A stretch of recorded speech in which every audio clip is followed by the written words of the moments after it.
So welcome back. We're looking at Paul's whole letter to Titus still. Soon we'll be looking at it more verse by verse.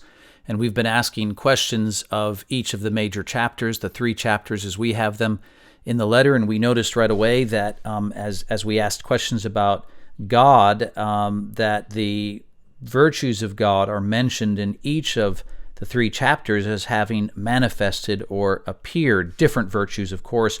1, that God never lies. 2, the grace of God. And 3, the goodness and loving kindness of God. And we also noticed early on that when we looked at the first chapter, where it emphasized that God doesn't lie, that it also talks about a problem with the Cretan character, that within the Cretan churches and among in the Cretan society in general, that they had a problem of lying. And we saw that here, verse 2 there is where it says God never lies. And then down here in verse 12, it says Cretans are always liars. And we said there must be some kind of relationship between these 2 ideas, and we sort of explored that relationship last time. And the question we ended on was how do these 2 things relate to the question of appointing elders? The main point of the chapter is to remind Titus that he is to appoint elders in the various cities where there are churches gathered. So what is the connection between appointing elders and this whole problem of lying? And if you look at if you look at just the qualities, the qualifications for elders, their attributes, take a look at what it says here as he comes to the end of this paragraph where he's discussing these qualities. He says that the elder must hold firm to the trustworthy word as taught, so that he may be able to give instruction in sound doctrine and also to rebuke those who contradict it.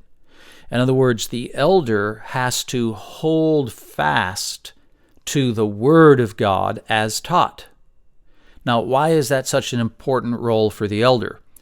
Because if one of the main problems of deficiencies in the Cretan character is the problem of deceit.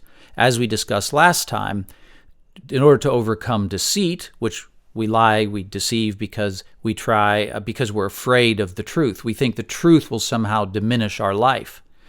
And by taking refuge in God, by placing our anchor in God, whose word is absolutely secure, and God promises us life, the fullness of life, that if that's true, then that's a power to help us overcome the problem of deceit.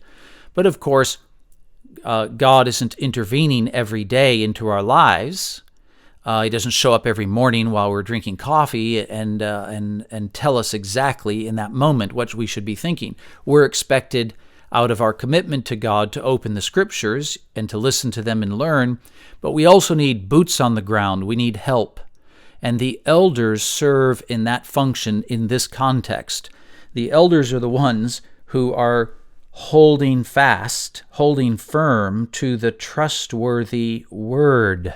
They're modeling this, they're demonstrating it for us, and they're teaching us about it, so that as we struggle with the problem of deceit or lying, or in this case the Cretans were struggling, then the elders needed to be the kind of people who were holding fast to the Word of God and sort of standing in loco dei, in the position of God, where you're reminded of what God is like and how important it is and how valuable it is to be able to have one place that's fixed and secure and stable and offers the promise of the fullness of life, so that we don't need to be sidetracked and deceived into other things, or even offering our own deceptions where we grab hold of presenting a truth that isn't the truth because we simply fear that the truth might somehow destroy us.